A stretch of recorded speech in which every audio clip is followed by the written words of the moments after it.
part of this came from post-COVID. The governor of New York State ran something called the Reimagine New York Commission. The Mellon Foundation president, Elizabeth Alexander, worked with the governor on that. And then Mellon got more involved, and then Sarah Calderon, our executive director, got involved as well. At that time, they were thinking about how to get artists back to work. Artists throughout the state were really hit very hard. And one of the models that existed was something called the Comprehensive Employment and Training Act. So taking that inspiration was to think, how do we get artists back to work in a real way? Christopher Muley is the co-director of the Artist Employment Program of Creative Rebuild New York, which is an initiative to provide guaranteed income and employment opportunities for 2,700 artists in New York State. Around the Finger Lakes, two artists in particular that received the grant are Ellen Blaylock with the Schweinfurth Art Center and Natasha Smoke Santiago with the Everson Museum.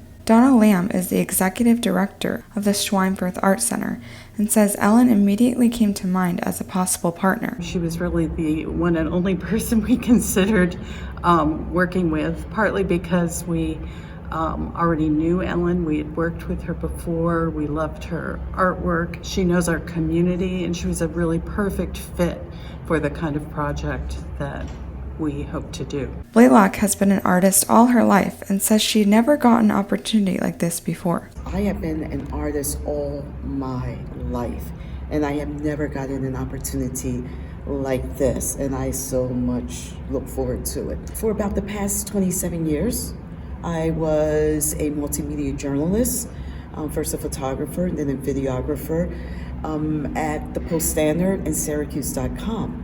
And then I decided to take my life and just do what I really need to do, and that is spend my time making art and really telling the stories that I want to tell of people in my community.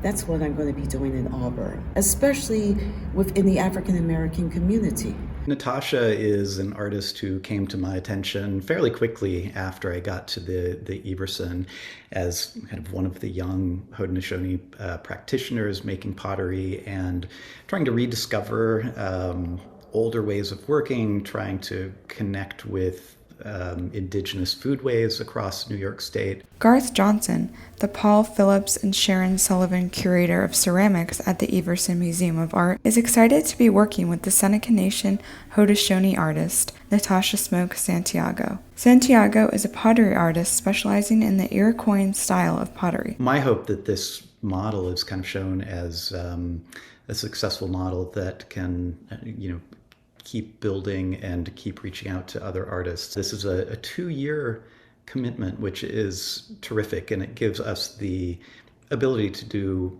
long-term planning for finding ways to both give Natasha opportunities, but also for her to think about ways that she can work with the Everson and build things long-term with us. For FingerLakes1.com, Megan Hatch.